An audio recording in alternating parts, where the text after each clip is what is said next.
రాజ్యాంగ సభలో జరిగిన చర్చ సారాంశం ఏమిటంటే మనం వెంటనే తీసుకురాలేము. దీనిలో చాలా వైవిధ్యం ఉంది. అనేక భాషలు, అనేక మతాలు, అనేక దొంతరలు, అనేక తేడాలు, అభివృద్ధిలో తేడాలు, సాంప్రదాయాల్లో తేడాలు ఇవన్నీ ఉన్నప్పుడు వాటిని ఒకే రూపంలో మొత్తాన్ని అంతటిని ఒకే మూసలో పోసినట్టు తీసుకురావడం మరిన్ని సమస్యలకు దారితీస్తుంది. కాబట్టి మనం దీర్ఘకాలంలో చేద్దాం. ఈ లోపున దీనికి సంబంధించిన వివాదాలన్నీ తేల్చుకోవడానికి వాటిని ఉమ్మడి జాబితాలో పెడదాం. అంటే ఆయా రాష్ట్రాల పరిధిలో చేద్దాం. ఇక్కడ జమీందార్ గారు స్పృశించిన ఇంకొక అంశాన్ని కూడా మనం కొంచెం వివరంగా తెలుసుకోవాలి. జాతి, వాట్ ఈజ్ ఎ నేషన్ అనేది కూడా మనకి స్పష్టత ఉండాలి. ఇప్పుడు యూరోప్ లో ఏ జాతికి ఆ జాతి ఒక రాజ్యంగా ఉంది. అక్కడ పారిశ్రామిక అభివృద్ధి జరుగుతున్నప్పుడు ఏ జాతికి ఆ జాతి ఒక రాజ్యంగా ఉంది. భారతదేశంలో బ్రిటిష్ వాడు మన వదిలిపెట్టి వెళ్ళిపోయే నాటికి 650 పైగా సంస్థానాలు ఉన్నాయి. ఒక సింగిల్ అడ్మినిస్ట్రేటివ్ సెటప్ లో లేవు. బ్రిటిష్ వాడు ఓవరాల్ గా పెత్తనం, కొన్ని కామన్ గా క్రిమినల్ ప్రొసీజర్ కోడ్ లాంటివి కొన్ని తీసుకొచ్చి కొన్ని కామన్ గా కొన్ని అడ్మినిస్ట్రేషన్ పెట్టి ఉండొచ్చు. కానీ మొత్తం అన్ని విషయాల్లోనూ కామనాలిటీ అనేటువంటిది లేదు. అనేక రాజ్యాలుగా ముక్కలు ముక్కలుగా ఉన్నటువంటిది. ఎందుకు అలా ఉంది అంటే ఇక్కడ కూడా పరిశ్రమలు అభివృద్ధి చెందితే అప్పుడు తెగల రాజ్యాలు జాతి రాజ్యాలుగా మారుతాయి. నేషనల్ స్టేట్ అంటాం ఇంగ్లీష్లో. చిన్న చిన్న రాజులుగా, మండలాధీశులుగా ఎవరికి వాళ్ళే పరిపాలించుకుంటూ రాజు, సామంతరాజు, చక్రవర్తి, సామంతులు ఇలాంటి రిలేషన్స్ ఉన్నటువంటి దాని నుంచి తెలుగు మాట్లాడేవాడందరూ ఒక జాతి అనే భావన ఎప్పుడు వచ్చింది? ఒక జాతికి ఆ భాష మాట్లాడే వాళ్ళకి ఒకటే రాష్ట్రం ఉండాలి అనే డిమాండ్ ఎప్పుడు వచ్చింది? భాషా ప్రయుక్త రాష్ట్రాల డిమాండ్ తెలంగాణ సాయుధ పోరాటం టైంలో వచ్చింది. అంతకుముందు లేదు అది. అయితే అంతకుముందు చర్చ జరుగుతోంది, జాతీయోద్యమంలో చర్చ జరుగుతోంది. 1928లోనూ 38 అనుకుంటాను, జాతీయ కాంగ్రెస్ మహాసభలో భాషా ప్రయుక్త రాష్ట్రాలని తీసుకురావాలని వాళ్ళు తీర్మానించి ఆ ప్రాతిపదికన కాంగ్రెస్ కమిటీలను కూడా రీఆర్గనైజ్ చేశారు. రాష్ట్రాలు అలా ప్రావిన్సెస్ వేరువేరుగా ఉన్నాయి. మెడ్రాస్ ప్రావిన్స్, బాంబే ప్రావిన్స్ అలా ఉన్నప్పటికీ కాంగ్రెస్ పార్టీ తన నిర్మాణాన్ని భాషా ప్రాతిపదిక మీద ఆర్గనైజ్ చేసింది. తర్వాత బలంగా అది తెలంగాణ పోరాటం సందర్భంగా ముందుకు వచ్చింది. అయితే ఈ జాతి అనే భావనకి పారిశ్రామిక అభివృద్ధికి ఊడింది. యూరోప్ లో పరిశ్రమల అభివృద్ధి ఒక 200 ఏళ్ళు మనకంటే ముందు జరిగింది. జరిగాక ఏ జాతికి ఆ జాతి ఒక దేశంగా ఏర్పడ్డారు తప్ప అనేక జాతులు కలిసి ఒక దేశంగా లేరు. మీకు ఫ్రాన్స్ ఉంది, చాలా బలమైన దేశంగా చెప్పుకుంటాం. ఫ్రాన్స్ జనాభా 4 కోట్లు. బ్రిటన్ రవి అస్తమించిన బ్రిటిష్ సామ్రాజ్యం అంటారు, కానీ బ్రిటన్ జనాభా 3 కోట్లు. ఫ్రాన్స్ వెళ్ళి ఇంగ్లీష్ లో మాట్లాడితే వాళ్ళు సమాధానం చెప్పలేదు నాకు. నేను ఒక పత్రికాధిపతుల సదస్సు ఒకటి పెడితే అక్కడికి వెళ్ళాను. వాళ్ళు ఇంగ్లీష్ మాట్లాడితే మొహం వేరుగా పెట్టుకుంటారు. ఇంగ్లీష్ పట్ల ఒక వ్యతిరేకత ఉంది. ఎందుకంటే ఇంగ్లాండ్కి ఫ్రాన్స్కి మధ్య 1000 years వార్, 1000 సంవత్సరాల యుద్ధాలు జరిగాయి కాబట్టి వాళ్ళు అంగీకరించిన పరిస్థితి. ఆ రకంగా ఎవరి భాష అనుగుణంగా వాళ్ళ రాజ్యాన్ని వాళ్ళు ఏర్పాటు చేసుకున్నారు. కానీ భారతదేశంలో ఎందుకలా ఏర్పడలేదు అంటే ఈ మొత్తం ఉమ్మడిగా ఈ దేశాన్ని కొల్లగొడుతున్నటువంటి, ఈ ఉపఖండాన్ని కొల్లగొడుతున్న బ్రిటిష్ వాడికి వ్యతిరేకంగా అన్ని జాతుల వాళ్ళు, ఉపజాతుల వాళ్ళు అందరూ ఏకమై ఒక జాతీయోద్యమ స్రవంతిలో వాళ్ళు భాగమై పోరాడి వాడిని బయటికి తరివేశారు. కాబట్టి సంపాదించుకున్న స్వాతంత్రం నిలబెట్టుకోవాలన్నా, అభివృద్ధి చెందాలన్నా అనేక జాతుల వాళ్ళందరూ ఏకమై ఉండాలి. భిన్నమైన జాతులు, భిన్నమైన భాషలు ఇవన్నీ ఏకమై ఉండాలి. ఏ దేశంలో జాతీయ భాషలు 22 ఉన్నాయి చెప్పండి? మనకి ఇంకా జాతీయ భాషలుగా గుర్తింపు కావాలని మరికొంతమంది కూడా అడుగుతున్నారు. మన దేశంలో 22 గుర్తింపు పొందిన జాతీయ భాషలు ఉన్నాయి. ఇది మన మన ప్రత్యేకత. భిన్నమైన భాషలు, భిన్నమైన సంస్కృతులు. ఇది ఏ దేశంలో ఎన్ని మతాలు పుట్టి కొనసాగుతున్నాయి చెప్పండి? ఇక్కడే బౌద్ధం, ఇక్కడే జైనం, ఇక్కడే సిక్కు మతం, ఇక్కడే హిందూ మతం అని చెప్పుకునే ఒక అనేక మతాల పుష్పగుచ్చం. హిందూ మతం ఒక మతంగా చెప్పలేం, అనేక మతాలు కలిసి ఉన్నటువంటిది. ఇన్ని మతాలు ఇక్కడ పుట్టి ఇక్కడి నుంచి ఇతర ప్రాంతాలకు వెళ్ళి, కాబట్టి భిన్న మతాలు, భిన్న భాషలు, భిన్న సంస్కృతుల సంగమం. గాంధీ గారిని మహాత్ముడని ఎందుకంటారంటే ఇంత భిన్నత్వాన్ని లోంచి ఆయన ఒక ఏకత్వాన్ని సాధించాడు. అది చిన్న విషయం కాదు. ప్రపంచంలో అంత పెద్ద అచీవ్మెంట్ చేయడం అనేది చాలా కొద్ది మందికే సాధ్యం. ఆ రకమైన భిన్నత్వంలో ఏకత్వానికి ప్రతిబింబమే మన రాజ్యాంగం. మన రాజ్యాంగం అందుకనే మొట్టమొదటే చెప్తారు, India that is Bharat is a union of states. ఇది రాష్ట్రాల యొక్క సమాఖ్య. అంటే ఆయా రాష్ట్రాలు వాటి పరిధిలో ఉన్న అంశాలన్నింటినీ వాళ్లే పరిష్కరించుకోవాలి, వాళ్లే తేల్చుకోవాలి, వాళ్ళని వాళ్ళు పరిపాలించుకునే ఫ్రీడమ్ వాళ్ళకు ఉండాలి. అది మన ఫెడరల్ రాజ్యాంగం యొక్క స్ఫూర్తి. దానికి తోడు పర్సనల్ లాస్ దగ్గరికి వచ్చేసరికి వివాహము, దత్తత, విడాకులు, వారసత్వం, ఈ 4 అంశాల దగ్గరికి వచ్చేసరికి ఒకే రకమైన విధానం తీసుకురావడం సాధ్యం కాదు. ఒకవేళ ఈ దేశంలో అన్యమతస్థులందరినీ బయటికి పంపించేసి ఒక్క హిందూ మతమే తీసుకుని హిందూ మతంలోనే ఏకరూపత సాధిద్దాం అంటే అది సాధ్యం కాదు, సాధ్యం కాలేదు. నిజానికి ఆ ప్రయత్నమే చేశారు. నెహ్రూ, అంబేద్కర్ కలిసి హిందూ కోడ్ బిల్ అని ఒకటి తీసుకొచ్చారు. తీసుకొస్తే దాన్ని కాంగ్రెస్ వాళ్ళతో సహా అందరూ ఓడించారు. వాళ్లే బిల్లు తీసుకొచ్చారు, వాళ్లే ఓడించారు. అంబేద్కర్కి తర్వాత మనసు విరిగిపోయి బయటకు వచ్చేసాడు. అంటే హిందువుల్లోనే వేరియేషన్ చాలా ఉంది. చాలా మందికి కొన్ని విషయాలు క్లారిటీ ఉండదు. ఇప్పుడు మనకి దక్షిణాదిలో మేనరికం పెళ్లిళ్ళు అనేటువంటిది ఒక ఆనవాయితీ. కొన్ని గ్రామాల్లో, కొన్ని కుటుంబాల్లో మేనరికం సంబంధం ఉండగా బయట సంబంధానికి వెళితే గొడవకు వస్తారు కూడా. వాళ్ళకు ఒక హక్కు ఉన్నట్టు.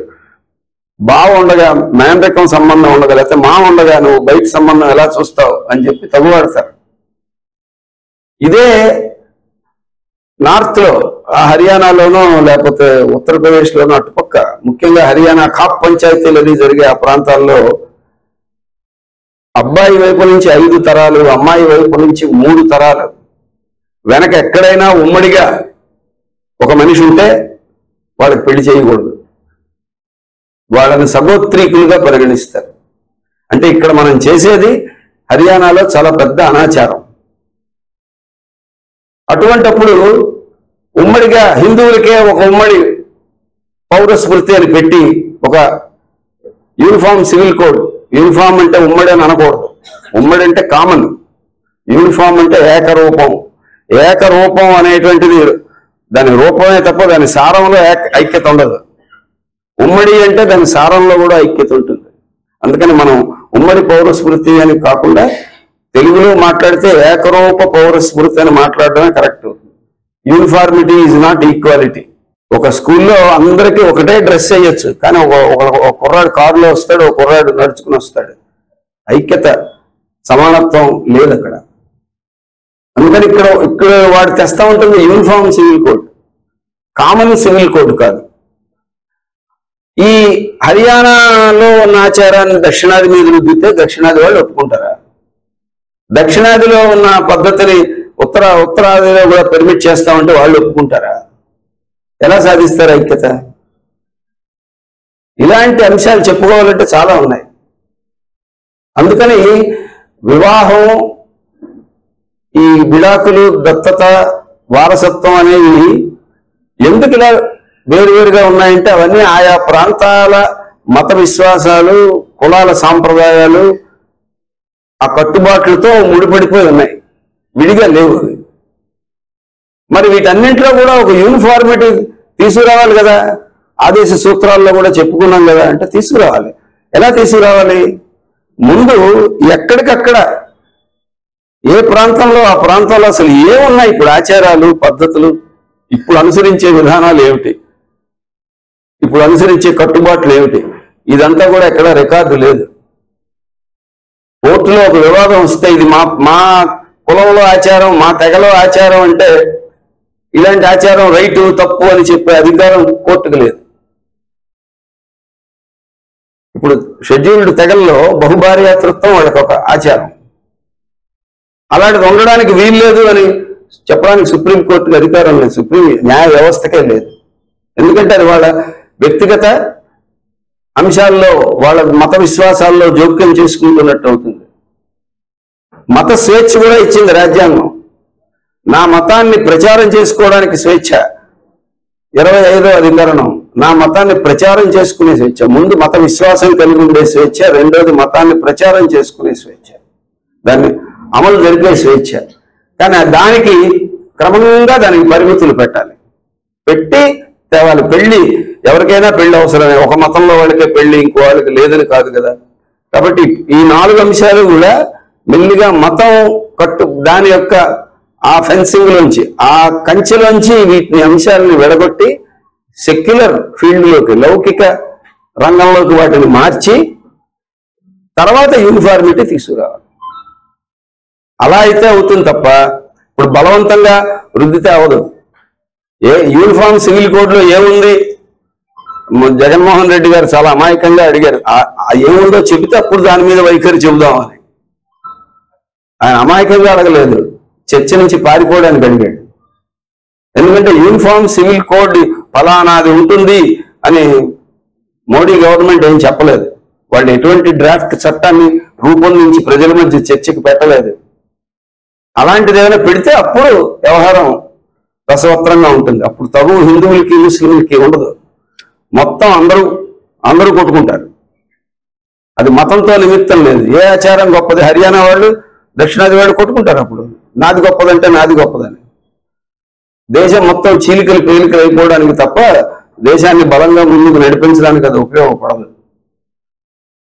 అందుకని సివిల్ కోడ్ మీద చర్చ పెడుతున్నారు తప్ప సివిల్ కోడ్ ఎలా ఉండాలనే డ్రాఫ్ట్ ఇంతవరకు తయారు చేయలేదు. అందుకని ఈ చట్టం ఇలా ఉండకూడదు అలా ఉండాలి అని చెప్పడం, ఆ రకమైన చర్చకు అవకాశం లేదు. అందుకని జగన్మోహన్ రెడ్డి గారు లేని క్వశ్చన్ పేపర్లో లేని దానికి సమాధానం రాస్తా ఉంటున్నారు. క్వశ్చన్ పేపర్లో ఉన్నదానికి చెప్పాలి. యూనిఫామ్ సివిల్ కోడ్ కాన్సెప్ట్ మీదే మీ వైఖరి ఏమిటనేది చెప్పాలి. చెప్పకుండా ఒక రాష్ట్రానికి ముఖ్యమంత్రిగా ఉండి ముఖ్యంగా నేను అందరి ప్రయోజనాలు కాపాడుతాను, ముస్లింలు వెళ్తే వాళ్ళ ప్రయోజనాలు కాపాడతాడు, హిందువులు వెళ్తే వాళ్ళ ప్రయోజనాలు కాపాడతాడు, అందరి ప్రయోజనాలు కాపాడుతానని అదానీ గారి ప్రయోజనాలు కాపాడే పనిలో ఆయన బిజీగా ఉంటాడు. ఇక్కడ ఆ విషయం తప్ప మిగతావన్నీ మాట్లాడతారు తెలుగుదేశం వాళ్ళు. బీజేపీ మీద పల్లెత్తు మాట అనకుండా ఉంటారు జనసేన వారు. అంటే ఈ రాష్ట్రంలో యూనిఫామ్ సివిల్ కోడ్ మీద చర్చ ఎవరు పెడతారు? అది మన జీవితాలను కూడా స్పృశించేటటువంటి అంశం కదా. అందుకని మనం అందరం దీని మీద మాట్లాడక తప్పదు. అందుకని యూనిఫామ్ సివిల్ కోడ్లో ఉండే ఈ అంశాలని మనం ఈ 4 సబ్జెక్టులకి సంబంధించి మనం తెలుసుకోవాలి. అయితే ఇప్పుడు వీటిలో ఏ చట్టాలు లేవా అంటే ఉన్నాయి. హిందువులకి సంబంధించి 4కి 4 చట్టాలు చేశారు. 55, 56 మధ్య నెహ్రూ గారు 55, 56 మధ్య కాలంలో ఒక 4 చట్టాలు చేశారు. హిందూ వివాహ చట్టం, తర్వాత హిందూ వారసత్వ చట్టం, హిందూ మైనారిటీ మరియు గార్డియన్షిప్ చట్టం, అలాగే Hindu adoption and maintenance act, ఒక 4 చట్టాలు చేశారు. ఇది కాకుండా అదే సమయంలో స్పెషల్ మ్యారేజ్ యాక్ట్ అని కూడా ఒకటి చేశారు. అంటే వీటికి వర్తించండి. స్పెషల్ మ్యారేజ్ యాక్ట్ అంటే రిజిస్టర్ ఆఫీస్లో పెళ్లి చేసుకునేది, అది కూడా ఒకటి చేశారు. కానీ అప్పటికే ఇండియాలో ముస్లిం పర్సనల్ లా 1937 నుంచి ఉంది, అది 6వ చట్టం. ఇది కాకుండా మనకి ఇంకా గోవాలో ఒక చట్టం ఉంది. గోవాలో ఉన్న చట్టం ఎవరిది? 1867లో పోర్చుగల్లో అది ఒక భాగంగా ఉన్నప్పుడు చేసింది. ఇప్పటికీ అదే ఉంది. గోవాలో ఉన్నది పోర్చుగీస్ వాళ్ళు 1867లో చేసిన చట్టం. ఇక పాండిచ్చేరి, మన కాకినాడ దగ్గర యానాం కూడా అందులో భాగం. యానాంలో వర్తించేది 1804 నాటి ఫ్రెంచి వారి చట్టం. ఈ హిందూ మ్యారేజ్ యాక్ట్ ఇవన్నీ వాళ్ళకి వర్తించవు.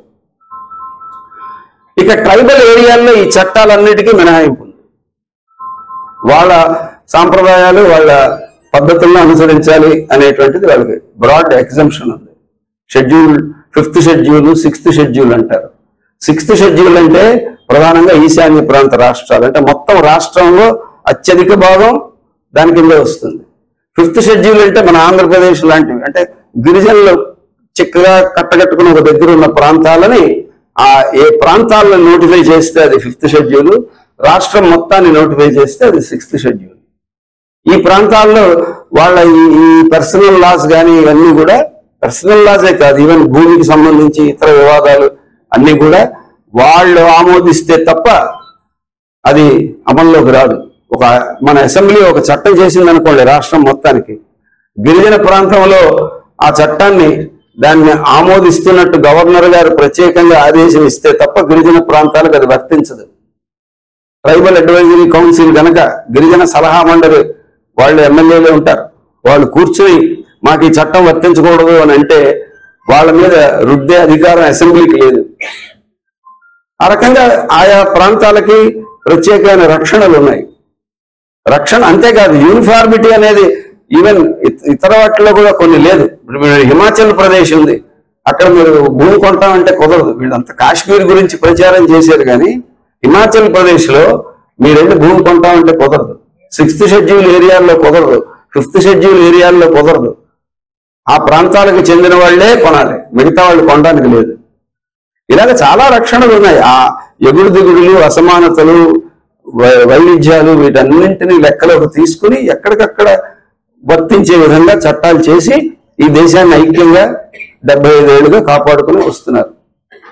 వీటిని క్రమంగా దేశంలో అసమానతలు తగ్గించుకుంటూ అభివృద్ధిని పెంచుకుంటూ అందరూ ఒకే రకమైన స్థాయికి వస్తున్న క్రమంలో ఎంత వస్తుంటే అంత మేరకు యూనిఫార్మిటీ తీసుకురావాలి. అంటే యూనిఫార్మిటీ అనేది అభివృద్ధితో ముడిపడి ఉంది.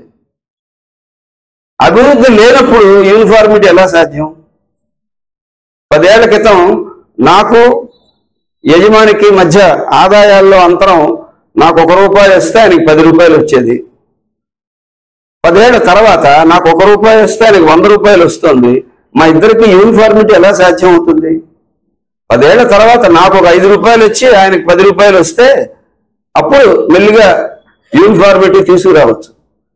ఆదాయాల అసమానతలు పెరుగుతూ, ప్రాంతీయ అసమానతలు పెరుగుతూ,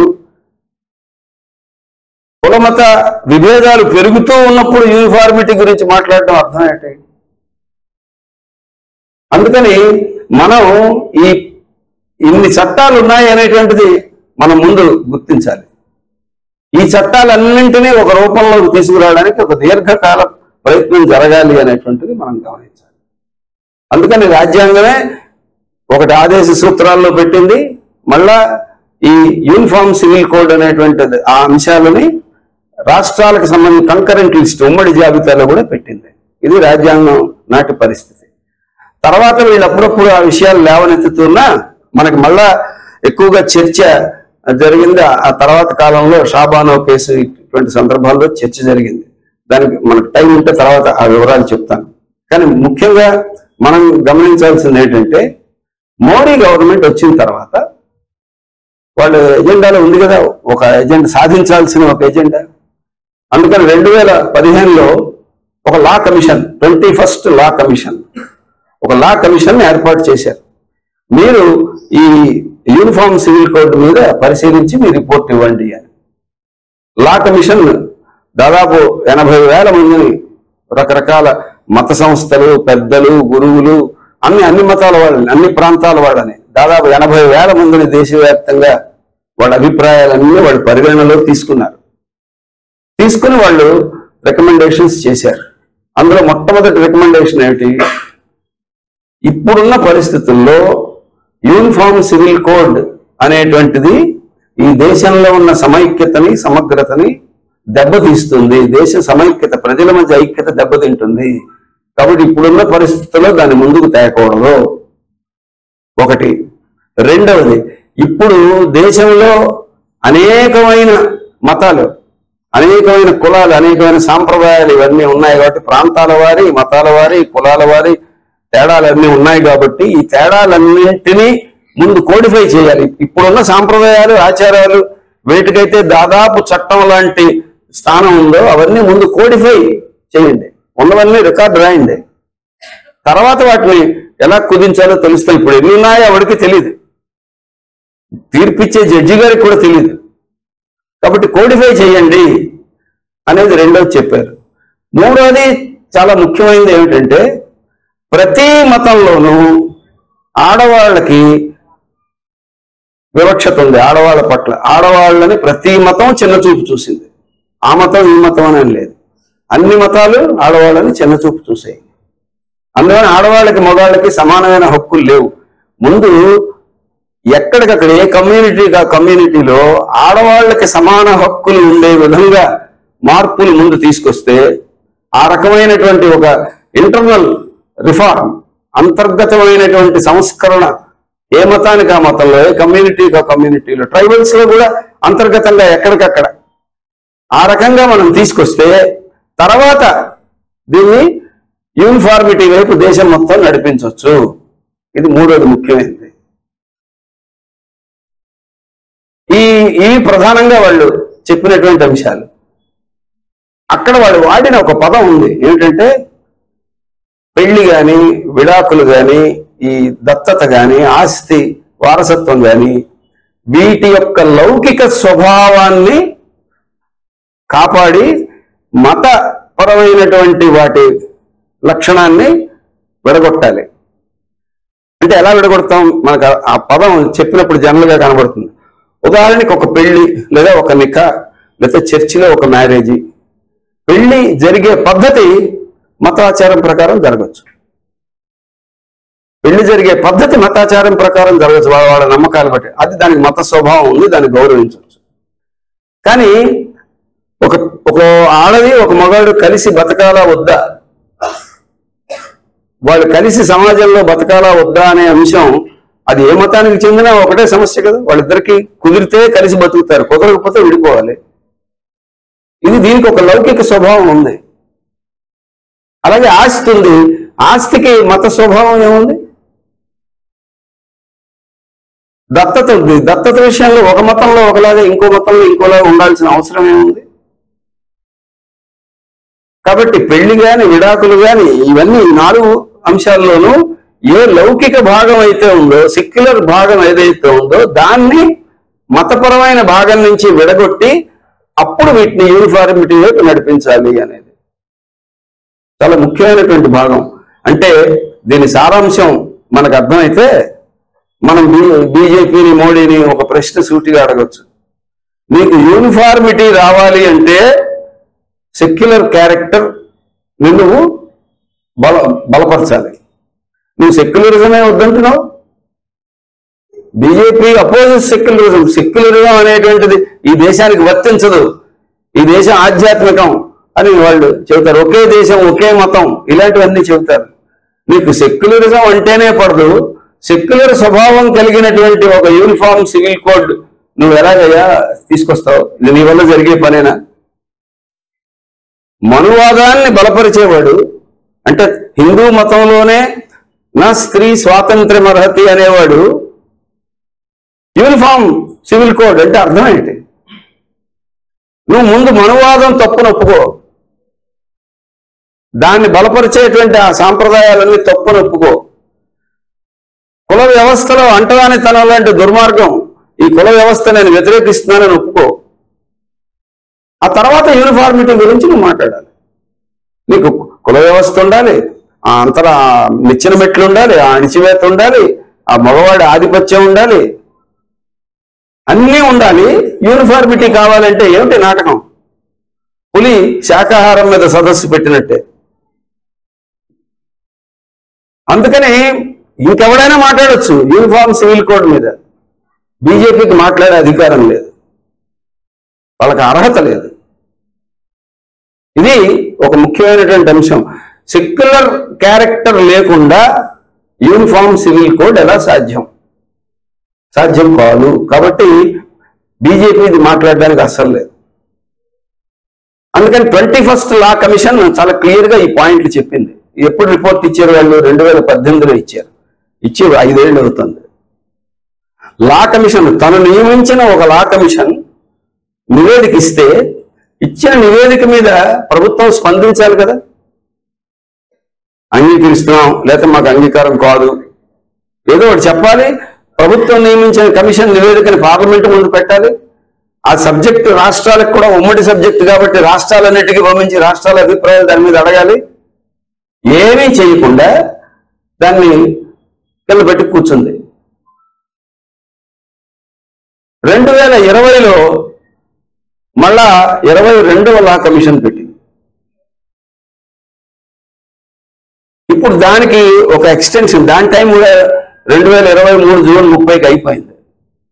అయిపోతే దానికి 2024 ఆగస్టు దాకా ఎక్స్టెన్షన్ ఇచ్చారు. 2024 ఆగస్టు దాకా ఎందుకు ఎక్స్టెన్షన్ ఇచ్చారు? లా కమిషన్ వేశాం, అది నివేదిక ఇచ్చిన తర్వాత అప్పుడు యూసీసీ మీద ముసాయిదా తయారు చేస్తామని చెప్పడానికి. ఇప్పుడు యూసీసీ ముసాయిదా ఏమిటి అని అడిగితే వాళ్ళు ఇప్పుడు చెప్పరు. లా కమిషన్ వేశాం కదా అంటారు. లా కమిషన్ మీద చాలా గౌరవం ఉన్నట్టు. అంతకు ముందు వేసిన లా కమిషన్ రిపోర్ట్ ఉంది కదా, దాని మీద ఏం చేశావు? ఎందుకు దాన్ని అలా కింద పెట్టి కూర్చున్నావు? నీ సీట్ కింద ఎందుకు కూర్చున్నావంటే అందులో ఉన్న రికమెండేషన్స్ వీళ్ళకి నచ్చలేదు, వీళ్ళకి అనుకూలం కాదు, అది వ్యతిరేకం. అది నిజంగా ఐక్యత కోసం చేసిన రికమెండేషన్. వీళ్ళకి ఐక్యత కాదు కదా కావాల్సింది, చిచ్చు పెట్టడం కావాలి. ఆ ఐక్యత కోసం గాంధీ గారు దేశ విభజన తర్వాత దేశంలో ఎక్కడ మత విద్వేషాలు జరిగితే అక్కడికల్లా వెళ్ళి స్వయంగా వెళ్ళి వాళ్ళందరి మీద ఒక ఒత్తిడి తీసుకొచ్చి దానికోసం ఆమరణ దీక్ష అది చేసి దేశ ప్రజల్లో మళ్ళీ ఐక్యత తీసుకొస్తే దానికి బాగా ఆశాభంగం చెందిన వాళ్ళు ముగ్గురే. మొదటిది బ్రిటిష్ వాడు స్వతంత్రం ఇచ్చినప్పుడు ఏమనుకున్నాడంటే వీళ్ళు కొట్టుకు చేస్తారు మతం పేరుతోటో ప్రాంతాల పేరుతోటో, వాళ్ళని వాళ్ళు పరిపాలించుకోలేక మళ్ళా మన దగ్గరికే వస్తారని అనుకున్నాడు. వాళ్ళు ఈ దేశం సమైక్యంగా స్వాతంత్రం తర్వాత వచ్చిన సవాళ్ళని తట్టుకుని ముందుకు వెళ్ళేసరికి 1952 జనరల్ ఎలక్షన్స్ జయప్రదంగా జరిగేసరికి వాళ్ళు పూర్తిగా ఆశ వదులుకున్నారు. రెండవది ఆశాభంగం చెందిన వాళ్ళు ఆర్ఎస్ఎస్ వాళ్ళు. ఎందుకంటే ఈ రోజు ఆర్టికల్ 370 గురించి మాట్లాడతారు కదా వీళ్ళంతా. ఆ రోజు కాశ్మీర్ రాజు హరిసింగ్ నేను భారతదేశంలో కలవను స్వతంత్రంగా ఉంటాను అంటే ఉండడం కరెక్ట్ అని బలపరిచిన వాడు వీళ్ళు దేశ సమైక్యత గురించి మాట్లాడతారు. షేక్ అబ్దుల్లా భారతదేశంలో కలవాలని వాదించి కలపడానికి పోరాడినవాడు. వాడి శత్రువు వీడి మిత్రులు. ఇది వీళ్ళ అసలు స్వరూపం. అలాగే ఈ దేశ సమైక్యతకి ఖలిస్తాన్ రూపంలో పెద్ద సవాల్ వచ్చింది 1980లో. ఖలిస్తాన్ ఉద్యమాన్ని బలపరిచిన వాళ్ళు ఆర్ఎస్ఎస్ వాళ్ళు. అస్సాం వేర్పాటువాదాన్ని బలపరిచిన వాళ్ళు ఆర్ఎస్ఎస్ వాళ్ళు. కాబట్టి దేశంలో ఎక్కడ చిచ్చు పెట్టే అవకాశం ఉన్నా చిచ్చు పెట్టడంలో వీళ్ళు స్పెషలిస్టులు తప్ప సమైక్యంగా ఉంచడం వాళ్ళ ఏ పని కాదు. ఈరోజు మణిపూర్ జరుగుతున్న రాజకీయంలో అటువంటిదే. వాళ్ళు సమైక్యంగా ఉంచడం వాళ్ళ రాజకీయమే కాదు, తగు పెట్టాలి, చిచ్చు పెట్టాలి, దానిలో మారణహోమం జరగాలి. గుజరాత్లో 2002లో జరిగినట్టుది దేశం అంతటా అన్ని ప్రాంతాల్లోనూ జరగాలి. కొన్ని తెగలు కొన్ని జాతులు నాశనం అయిపోవాలి. యూదుల్ని మొత్తాన్ని నిర్మూలించండి అన్నాడు హిట్లర్. వాళ్ళు మనుషులు కారా? లక్షలాది మంది వాళ్ళని ఓచకోత కొట్టేటి వాళ్ళకి మనుషులే కారు, వాళ్ళకి బతికే హక్కే లేదన్నాడు. సేమ్ వీళ్ళదేను. వాళ్ళని మిగతా వాళ్ళలాగే చాలా నాగరికులైనటువంటి పార్టీగా వాళ్ళు మంచివాళ్లే, వాళ్ళలోనూ మంచివాళ్ళు ఉంటారు. ఇలాంటివి అనుకునే వాళ్ళందరూ ఎంత అమాయకులో ఇప్పుడు అర్థమవుతుంది. అందుకని ఈ యూనిఫామ్ సివిల్ కోడ్ ఇష్యూ దగ్గరికి వచ్చేసరికి బీజేపీ 2018లో వచ్చిన 21వ లా కమిషన్ నివేదికని ఎందుకు తొక్కుపట్టిందో చెప్పాలి. ఆ రికమెండేషన్స్ నువ్వు అంగీకరిస్తున్నావో వ్యతిరేకిస్తున్నావో చెప్పాలి. నువ్వు వేసిన లా కమిషన్ ఇచ్చినటువంటి సిఫారసు మీద దేశం మొత్తం మీద చర్చ ఎందుకు నువ్వు పెట్టలేదు? నీకేమిటి ఆటంకం వచ్చింది? 2018లోనే ప్రయత్నం మొదలెట్టుంటే ఈ పాటికి ఎంతో కొంత ప్రోగ్రెస్ వచ్చి ఉండేది కదా. ఆ వివిధ చట్టాలన్నింటినీ కోడిఫై చేయడం, ఆయా కమ్యూనిటీస్ లో దాని మీద చర్చ జరిగేటట్టు చూడడం, ఇవన్నీ కలిసి ఒక యూనిఫైడ్ ఫార్ములా వైపు కదిలేటట్టు చూడడం, ఈ ప్రయత్నం చేస్తే అది ఎంతో 5 ఏళ్లలో ఎంతో కొంత జరిగి ఉండేది. 5 ఏళ్ళు ఎందుకు చేయలేదు అనేదానికి వాళ్ళ దగ్గర సమాధానం లేదు. కానీ 22వ లా కమిషన్ ఎందుకు వేశారు అంటే 21వ లా కమిషన్ రిపోర్ట్ ఇచ్చి చాలా కాలం అయిపోయింది కాబట్టి వేశాం. అది చాలా కాలం ఎవరు చేయలేదా పని? వాళ్లే చేయలేదు. దాన్ని ఆలస్యం చేసిందే వాళ్ళు. ఆ ఆలస్యాన్ని వాళ్ళు చేసిన తప్పునే సాకుగా చూపించి 22వ లా కమిషన్ వేశారు. అంటే ఏమి ప్రజలు పట్టించుకుంటారు, అడుగుతారు, చూస్తారు, ఇలాంటి వాళ్ళకి ఏమీ లేవు. అందుకని మనం ఈ యూసీసీ ఎజెండా అనేదాన్ని బీజేపీ ఎందుకు తెచ్చింది ముందుకి అనేది మనకు ముందు అర్థం కావాలి. ఎందుకు తెచ్చిందంటే వాళ్ళ యూనిఫామ్ సివిల్ కోడ్ అక్కర్లేదు. యూనిఫామ్ సివిల్ కోడ్ మీద తగువ కావాలి. యూనిఫామ్ సివిల్ కోడ్ వాళ్ళు తీసుకొచ్చే ధైర్యం వాళ్ళు చేయలేరు. కానీ దాని మీద తగువ జనాలు కొట్టుకు సావాలి. అదొక ఎలక్షన్ ఇష్యూ అవ్వాలి. హిందువులు ముస్లింలు ఒకరికొకరు శత్రువులు అనే ఫీలింగ్ రావాలి. ఆ ముస్లింల్ని అదుపు చేయడానికి హిందువులందరూ బలమైన పార్టీ, హిందువుల ప్రయోజనాలు కాపాడే పార్టీగా బీజేపీని మళ్ళీ గెలిపించాలి. ఈ మొత్తం హడావిడిలో అదానీలు, అంబానీలు, టాటాలు, బిర్లాలు ఎవరెవరు దేశాన్ని ఎంత కొల్లగొడుతున్నా దాన్ని అంతటినీ మోడీ గారు ఫుల్గా సపోర్ట్ చేస్తుంటాడు. దాని మీద ఎవరు మాట్లాడకూడదు. రైతుల సమస్యలు మాట్లాడకూడదు, కార్మికుల సమస్యలు మాట్లాడకూడదు, ఓల్డ్ పెన్షన్ స్కీమ్ కావాలని అడగకూడదు. అడిగితే దేశద్రోహం అంటారు. జయప్రకాష్ నారాయణ లాంటి సోకాల్డ్ ఇంటలెక్చువల్స్, అమ్ముడుపోయిన ఇంటలెక్చువల్స్. ఇప్పుడు ఆయన యూనిఫామ్ సివిల్ కోడ్ కూడా ఉండాల్సిందే, ఆ చర్చ చాలా కరెక్ట్ అని ఇప్పుడు ఆయన మాట్లాడుతున్నాడు. చాలా మందికి ఆయన ఏదో ఐఏఎస్ చేశాడు, చాలా మేధావి, ఇలాంటి అభిప్రాయాలు ఉన్నాయి. ఆ అభిప్రాయాలు ఇప్పుడైనా వదిలించుకోవడం మంచిది. అందుకని ఇటువంటి చర్చ ఎందుకు తెస్తున్నారు అంటే యూనిఫార్మిటీ కోసం కాదు, దేశ ప్రజల ఐక్యత కోసం కాదు, ప్రజల ప్రయోజనాల కోసం కాదు, ఆడవాళ్ళ హక్కుల కోసం, అంతకంటే కాదు. ఆడవాళ్ళు అన్యాయం అయిపోతున్నారు, నా ముస్లిం సోదరీమణులు అన్యాయం అయిపోతున్నారు, అందుకని యూనిఫార్మ్ సివిల్ కోడ్ కావాలన్నాడు మోడీ గారు. అన్యాయం అయిపోయింది ముస్లిం సోదరీమణులేనా? ఈరోజు మణిపూర్లో నగ్నంగా ఊరేగింది ఎవరు? వాళ్ళు ఊరేగించింది ఎవరు? ఆ పాపం చేస్తున్నది ఎవరు? దానికి సపోర్ట్ మణిపూర్ సంఘటన మొత్తం మనం అందరికీ తెలుసు. 4000 తుపాకులు పోలీస్ స్టేషన్ల నుంచి పోయాయి, మైతీలు పట్టుకుపోయారు. ఒక్క ఎఫ్ఐఆర్ కూడా దాని మీద నమోదు కాలేదు. అక్కడ పోలీస్ తుపాకీ బుల్లెట్ తేడా వచ్చినా అకౌంట్ ఫర్ చేయాలి. అలాంటి తుపాకులే పోతే ఎవరు కంప్లైంట్ చేయలేదు. మిలిటరీ దిగింది, మిలిటరీ కూడా జోక్యం చేసుకోవడం లేదు. మిలిటరీ లేదు, పోలీసులు లేరు. అంటే వీళ్ళందరూ ఆ మైతీలకి అనుకూలంగా కుకీల మీద, నాగాల మీద దాడి చేస్తున్నారు. ఈ దాడిని సమర్థించుకోవడానికి ఆ కుకీలందరూ బంగ్లాదేశ్ నుంచి వచ్చిన చొరబాటుదారులని, ఉగ్రవాదులని, రకరకాల ప్రచారం, వేరే మతస్థులని. అంటే ఆ దాడి, ఆ మంటలు రగిలించడం ఎందుకంటే మెజారిటీగా ఉన్న మైతీల ఓట్లు కన్సాలిడేట్ అయితే మళ్ళా గెలుస్తాం. మరి కుకీలు చచ్చిపోలేండి. వాళ్ళకైనా ప్రజలు, వాళ్ళ ప్రాణాలు, వాళ్ళ బాధలు ఏవైనా వాళ్ళకైనా పట్టేయాయేంటి? అందుకనే 2024 ఎన్నికలకు వచ్చేసరికి ప్రజా సమస్యలు ఏమి ముందుకు రాకూడదు. వాళ్ళు ఎప్పుడెప్పుడు ఏ హామీలు ఇచ్చారో ఏమి చర్చకి రాకూడదు. 10 ఏళ్ల పాలనలో ఒక్క సమస్యని ఈ మోడీ ప్రభుత్వం పరిష్కరించింది, ప్రజలకు సంబంధించిన ఒక్క సమస్యని అని చెప్పమనండి. ఒకటి వ్యవసాయంలోనో, పరిశ్రమల్లోనో, గ్రామాల్లోనో, పట్టణాల్లోనో. ఆకలి సూచికలో 100వ స్థానమో 107వ స్థానానికి వెళ్ళాం. 111 దేశాల్లో 107వ స్థానంలో ఉన్నాం. ఇంకో పక్క తిండి గింజల నిల్వలు 3 సంవత్సరాలకు సరిపడా ఉన్నది మన దగ్గర స్టాక్. ఎందుకంటే క్రూరత్వం కలిగిన ప్రభుత్వం ఏదైనా ఉంటుందా? ఇందులో ఉన్న విశేషం ఏమిటంటే, ఏమయ్యా తిండి గింజలు అక్కడ ఉన్నాయి, ఇక్కడ ఆకలి సూచికలో మన స్థానం దిగజారింది, ఆ తిండి గింజలు అందరికీ ఇవ్వచ్చు కదా అంటే మంత్రి గారి సమాధానం ఏంటంటే, ఇప్పుడు మనం అభివృద్ధి చెందాం కాబట్టే ఈ ఆకలి సూచికలో మన స్థానం పడిపోయింది అన్నాడు. అదేమిటి అంటే, నువ్వు అభివృద్ధి చెందాం కాబట్టి, యంత్రాల వినియోగం పెరిగింది కాబట్టి, మనుషులు కష్టపడడం తగ్గింది కాబట్టి వాళ్ళు తినే తిండి తగ్గింది అని చెప్తున్నాడు. అంటే జనాలు కడుపు నిండా ఎందుకు తిండి తినడం లేదు అంటే, మనం అభివృద్ధి చెందాం కాబట్టి అని. కొంతమంది ఆర్థికవేత్తలు దీన్ని కూడా పట్టుకుని ఇతర అభివృద్ధి చెందిన దేశాల్లో ఎక్కడైనా తిండి గింజల వినియోగం తగ్గిందా అని పరిశీలించారు. పరిశీలిస్తే అభివృద్ధితో పాటు వాళ్ళ ఆహార వినియోగం కూడా పెరిగింది, ఎక్కడ తగ్గలేదు. భారతదేశమే స్పెషల్. అంటే జనాల ముడ్డి మాడిస్తే బాగా అభివృద్ధి దేశంలో జరుగుతుంది అనే సిద్ధాంతం వాడు చెబుతున్నాడు. చలామణి అయిపోతున్నారు వాళ్ళు ప్రభుత్వంలో. ప్రజలు దాన్ని పట్టించుకుని కోపం తెచ్చుకునే దశ కూడా దాటిపోయి ఏదో ఒక తెలియని ఒక నిర్లిప్తతలో ఉండిపోయారు. చూసారా, గట్టిగా బుర్రకి దెబ్బ తగిలింది అనుకోండి, ఏమవుతుందో మనకేం అర్థం కాదు. ఇప్పుడు ఈ దేశ ప్రజలందరికీ అలాంటి తగిలించాడు మోడీ. అందుకని మామూలుగా వాళ్ళకేం అర్థం కావట్లేదు.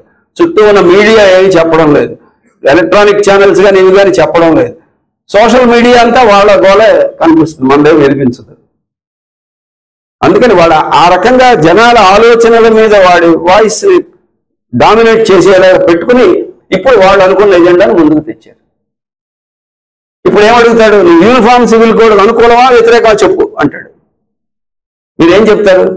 యూనిఫామ్ సివిల్ కోడ్ వ్యతిరేకిస్తున్నాం అని చెప్తామా? మేము అనుకూలం అని చెప్తావా? నువ్వు ఏది చెప్పినా వాడికే లాభం. నువ్వు వ్యతిరేకిస్తే దేశద్రోహివి, అనుకూలమైతే మా బీజేపీలో చేరుకో అంటాడు. మమ్మల్ని బలపరచు, నువ్వు అనుకూలమైతే మమ్మల్ని బలపరచు, వ్యతిరేకమైతే నువ్వు దేశద్రోహివి. అందుకని మనమేం చెప్పాలి?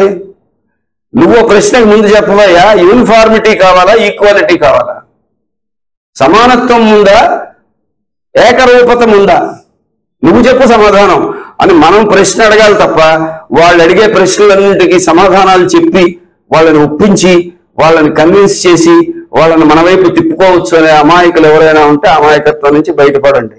వాళ్ళు కన్విన్స్ అవ్వడానికి ఈ ప్రశ్నలు పెట్టడం లేదు, మనం కన్ఫ్యూజ్ చేయడానికి ఈ ప్రశ్నలు పెడుతున్నారు. యూనిఫామ్ సివిల్ కోడ్ తేడానికి చర్చ పెట్టడం లేదు, ఈ పేరుతో చిచ్చు పెట్టడానికి ఈ చర్చ పెడుతున్నారు. అందుకని మనం ఆ రకమైన కన్ఫ్యూజన్లో వెళ్ళకూడదు. అయితే వాళ్ళు కొన్ని వాదనలు చేస్తారు. ఆ వాదనల్లో ఒకటోటి కొంచెం ముఖ్యమైనవి. మొదటిది ఏమిటి, అసలు యూనిఫామ్ సివిల్ కోడ్ ఉండాలి, తొందరగా తేవాలని సుప్రీంకోర్టే చెప్పింది. ఎక్కడ చెప్పింది? 95లో షాబాను కేసులో ఫైనల్ తీర్పు చెబుతూ చెప్పింది యూనిఫామ్ సివిల్ కోడ్ తేవాలని. కాబట్టి సుప్రీంకోర్టు చెప్పింది కాబట్టి మేము చేస్తాం. ఓకే, మరి ఆ లాయర్లతోటే లా కమిషన్ వేశారు కదా, వాళ్ళు చెప్పింది ఎందుకు చేయలేదు? 21వ లా కమిషన్ చెప్పింది, సమాధానం లేదు. అదే సుప్రీంకోర్టు 96లో చెప్పింది, తక్షణమే యూనిఫామ్ సివిల్ కోడ్ తీసుకొస్తే చాలా నష్టం. అదే సుప్రీంకోర్టు 98లో మరో తీర్పులో చెప్పింది, ఏమని?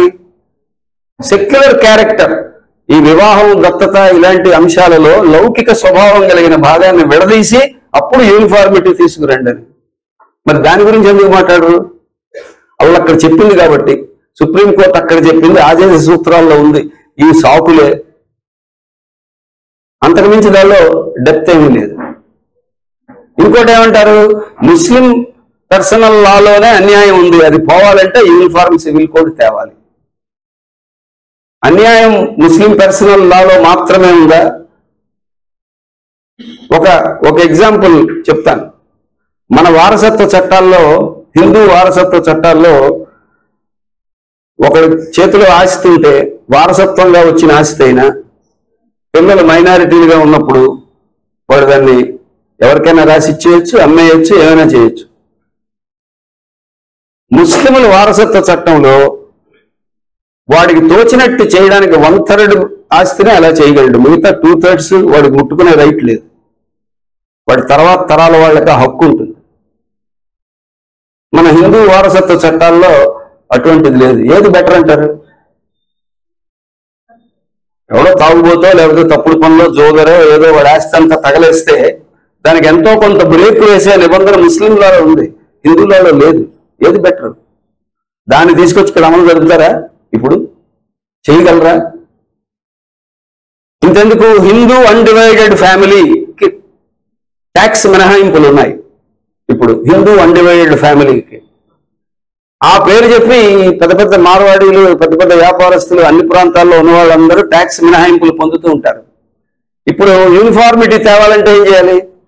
ముస్లింలకి, ఇతర మతస్థులకి అందరికీ కూడా అన్డివైడెడ్ ఫ్యామిలీకి ట్యాక్స్ మినహాయింపు అయినా ఇవ్వాలి, లేదా అందరికీ ఎత్తేనే చేయాలి. ఏం చేయగలడు? ఏది చేయలేడు. తీసేస్తే హిందువులు ఒప్పుకోరు. పెడతామంటే ముస్లింలకు వీళ్ళు మేలు చేసినట్టు, కొంతమంది పెట్టుబడిదారులకి, ముస్లింల్లో డబ్బున్న వాళ్ళకి ఆ మేలు చేయడానికి కూడా వీళ్ళు సిద్ధంగా లేడు. కాబట్టి ఇది జరిగే పని కాదు, ఇప్పుడున్న పరిస్థితుల్లో జరిగే పని కాదు. కానీ అల్లరి చేయడానికి అది ఉపయోగపడుతుంది. అందుకని ముస్లిం లాలు మాత్రమే అన్యాయం, హిందువుల చట్టాలన్నీ చాలా న్యాయం అనడానికి లేదు. ముస్లింల్లో విడాకుల పద్ధతికి కొన్ని నియమాలు ఉన్నాయి. హిందువులకి అసలు విడాకులు లేవు.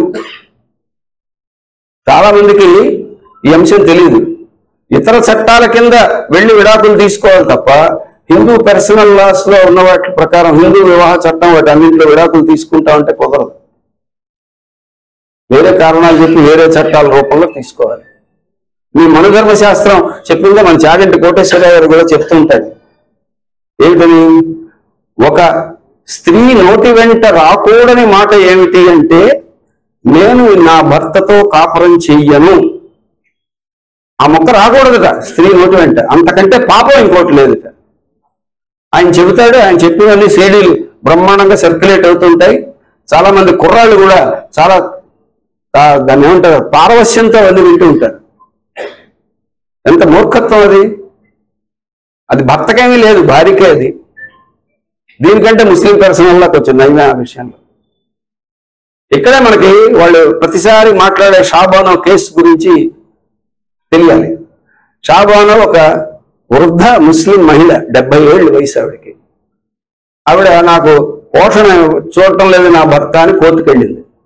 లాయర్ గారు లతీఫ్ అని, ఆయన మనం తప్పనిసరిగా గుర్తుపెట్టుకోవాలి. ఆ లాయర్ గారు ఏం చేసాడంటే క్రిమినల్ ప్రొసీజర్ కోడ్ కింద కేసు వేశాడు. ముస్లిం పర్సనల్ లా కింద వేయలేదు. సిఆర్పిసి 125 కింద వేశాడు. వేస్తే సుప్రీంకోర్టు దాకా వెళ్ళింది. సుప్రీంకోర్టు ఏం చెప్పిందంటే, అబ్బాయి నువ్వు పోషించాల్సిందే, నీదే బాధ్యత, మర్యాదగా భరణం ఇయ్యింది. ఈ మధ్యలో ఆయన ఏం చేశాడు, ఆవిడకి తలాక్ ఇచ్చాడు. తలాక్ ఇచ్చాను కాబట్టి నా బాధ్యత 3 నెలలకే అంది. అంటే కుదరదు, నువ్వు 3 నెలలకే బాధ్యతను తప్పించుకోలేవు, ఆవిడ జీవితాంతం పోషించాలని సుప్రీంకోర్టు చెప్పింది. చెప్పగానే ముస్లింల్లో ఛాందసవాదులు ఉంటారు కదా, అన్ని మతాల్లోనూ ఉంటారు ఛాందసవాదులు. వాళ్ళు గొగ్గలు పెట్టారు, మా మత వ్యవహారాల్లో జోక్యం చేసుకుంటున్నారని. అప్పుడు రాజీవ్ గాంధీ ప్రధానమంత్రి, ఆయన చెప్పాలి కదా, బాబు ఇది క్రిమినల్ ప్రొసీజర్ కోడ్ కేసు, మీ ముస్లిం పర్సనల్ జోలికి మేము రాలేదని క్లారిఫికేషన్ ఇవ్వచ్చు కదా. అది ఇవ్వలేదు.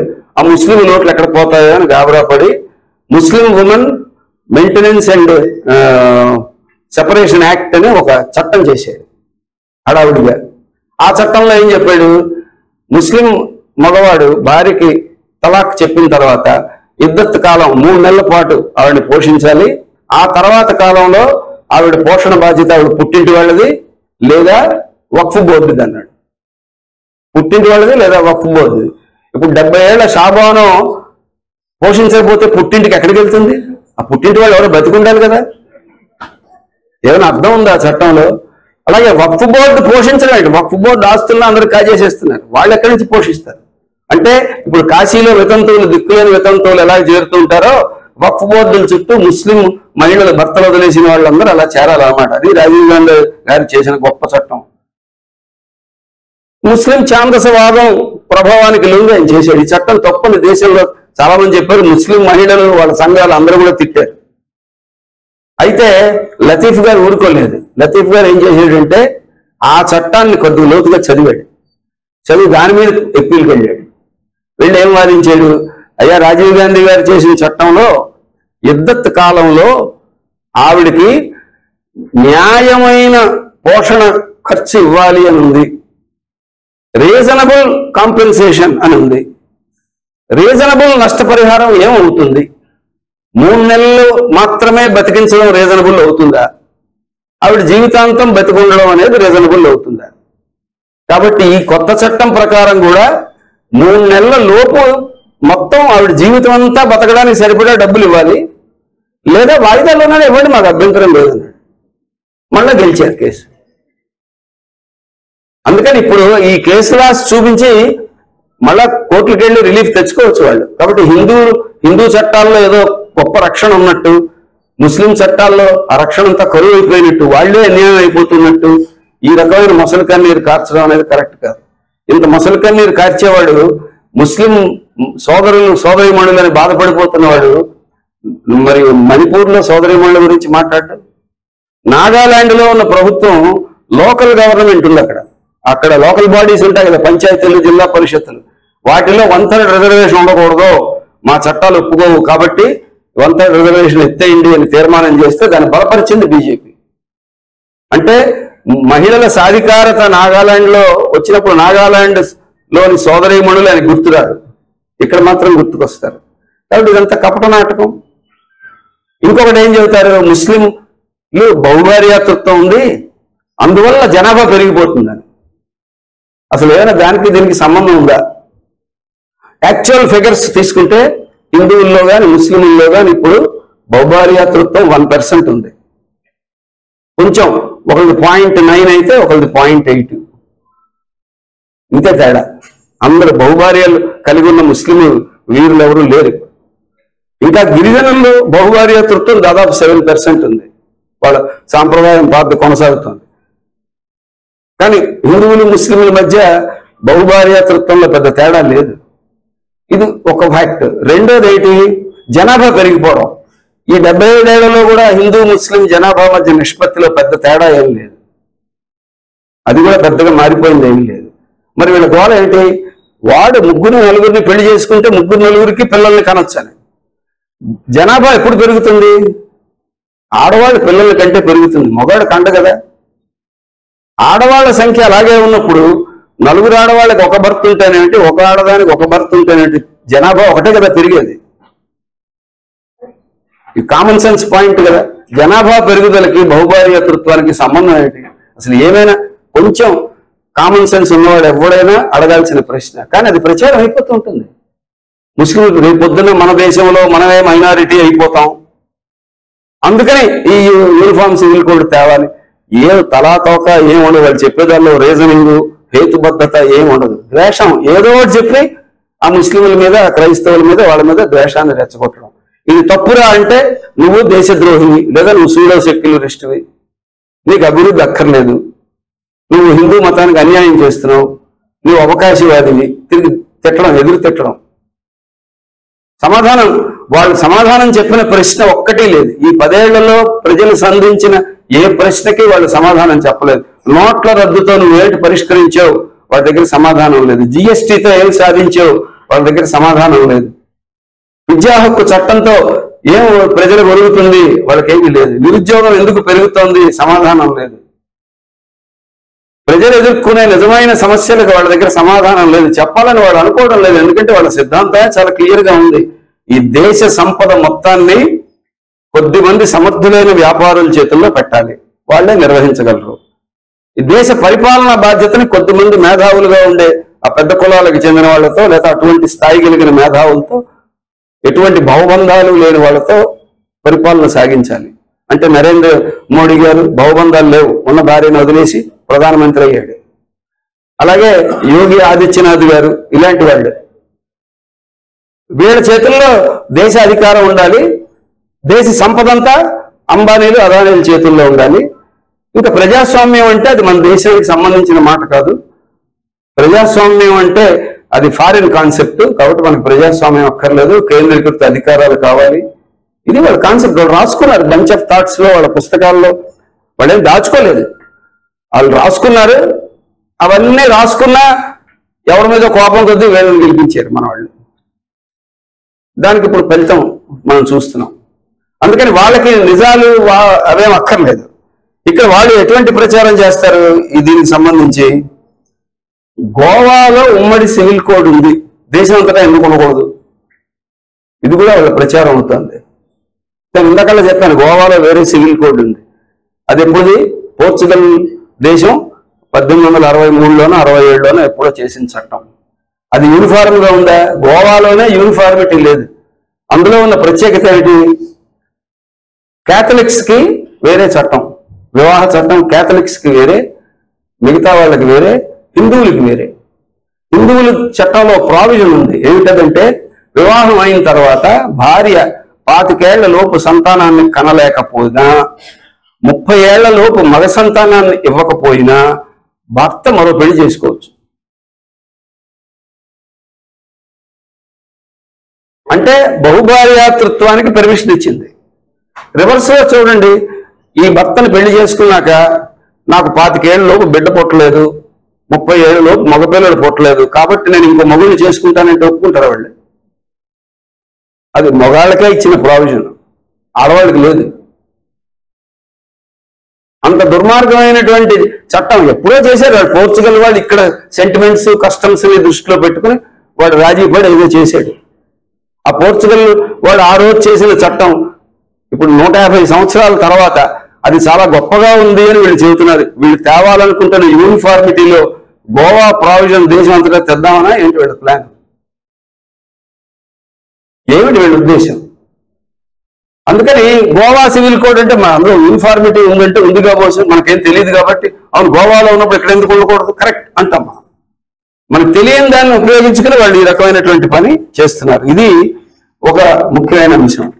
ఇంకొకటి మనకి చివరిలో మనం చెప్పాల్సింది ఏంటంటే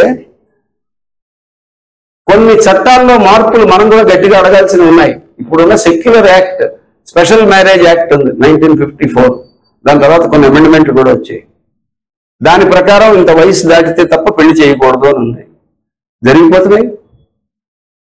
ఇప్పుడు బాల్య వివాహాలు అంటే 18 years లోపు పెళ్లి చేయకూడదు, 18 years లోపు పెళ్లిళ్ళు అయిపోతున్నాయి. మన కరోనా టైంలో ఇంకా ఎక్కువ అయ్యాయి. అన్నింటిలోకి ఎక్కువ అయింది రాజస్థాన్లో అయింది. 25% చైల్డ్ మ్యారేజెస్, మొత్తం పెళ్లిళ్ళలో 25% చైల్డ్ మ్యారేజెస్ అవుతున్నాయి అక్కడ. నీ స్పెషల్ మ్యారేజ్ యాక్ట్ ఉండి కూడా నువ్వు ఎందుకు అడ్డుకోలేకపోయావు? కాబట్టి కేవలం చట్టంలో మార్పు తెస్తే సరిపోదు. వరకట్నం నిషేధం చట్ట ప్రకారం, కట్నం పీడనం ఇంకా కొనసాగుతూనే ఉంది, ఎందుకు అడ్డుకోలేకపోయావు? కాబట్టి uniformity is not solution for all problems. ఒక చట్టం చేస్తే పరిష్కారం అయిపోతుంది దానంతటా. ఒక పెద్ద సామాజిక సంస్కరణ కావాలి అనేటువంటి దానికి మన స్పెషల్ మ్యారేజ్ యాక్ట్ అనుభవమే చెప్తుంది. ఇంకొకటి ఏంటి ఈ స్పెషల్ మ్యారేజ్ యాక్ట్ లో ఉంది, నోటీస్ ఇవ్వాలి 30 రోజుల ముందు. అంటే అందరి ఆమోదం పొందితే తప్ప పెళ్లి జరగదు. ముఖ్యంగా కుటుంబ సభ్యులు, బంధుమిత్రులు అందరూ ఎవరైనా అబ్జెక్షన్ చేయొచ్చు. అది అన్యాయం కదా. ఇంట్లో తల్లిదండ్రులు ఒప్పుకోపోతేనే అబ్బాయి అమ్మాయి పెళ్లి చేసుకోవాలనుకుంటారు. వాళ్ళకి ఆ స్వేచ్ఛ ఉంది కదా.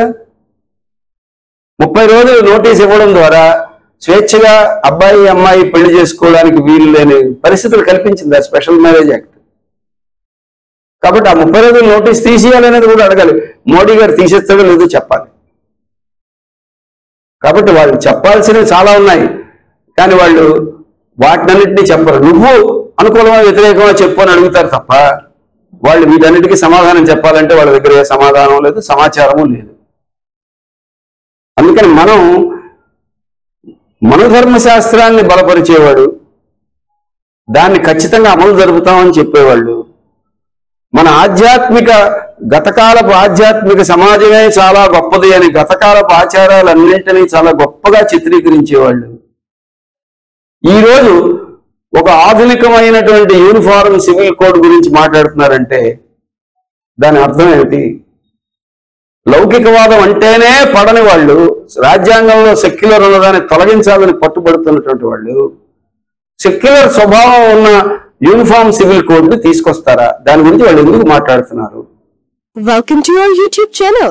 Don't forget to like, subscribe and share the videos.